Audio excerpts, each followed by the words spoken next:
السلام عليكم ورحمة الله وبركاته ومركلة يا ولالكين أحمد شوقي هل كان وحان كدوبيا مانسان ugu talagalay inaan kula hadlo dhalinyarada ama dhiirigelina maansadan waxa laga yaabaa inay wax u tarto ama ay anfacdo walaaliheena kale hadii ay ku soo gaadhay si gaarsi walaaliheena kale mahadsanid maansadu waxa uu bilaami doontaa sidatan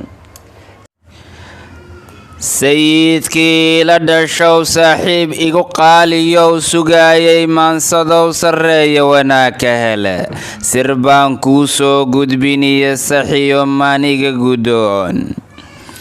siyaada adoon dalbanin sadkaaga kulaasasamo samaha labiska ka dhigo samaanku inuu ku sirin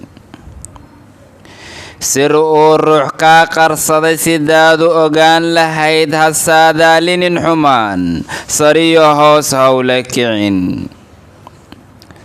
su'aali markay timaad saxane keligii ha noqon sidaa weeye imaqal sugnaanta warkaa kada sifee hadalkaaga oo surguma loo baahanayn inuu kula gelin sarsuur adoo sari oo caddayn sarbeebta ha mooganaanin sac iyo weyshii isdhalay sannado hadday is aragsibay isku raadiyaan siniintay isku gartaan sokeeye cadowga garo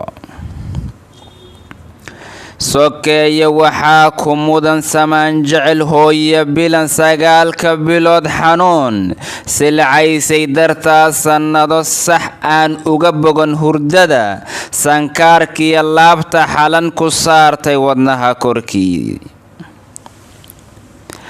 markay sidigtaadu dhalin ha noqon sacabada dhigdhige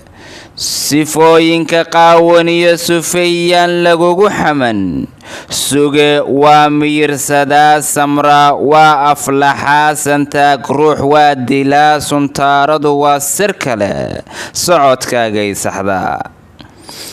samow waxaan uga socdaa samraa sadkii la cunin sugana ereygiisu saxan santaagyaan lagugu baran lugtaadoo sibiq tidhaa sirtaa ku jirta ahayd inay barri ku silbanin haddaad adu saaxi tahay sareeda la daabanoo sidkiyo aad geel cas dhaqan sirtii noloshana hantiday sarrifi maal aad u badan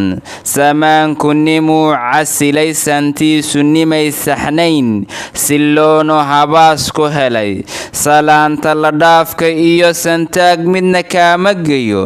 sagaal waa lagu wada dhashee sin oo aadmiga tixgeli warkaygana sahay ka dhigo wassalaamu calaykum wabillaahi towfiiq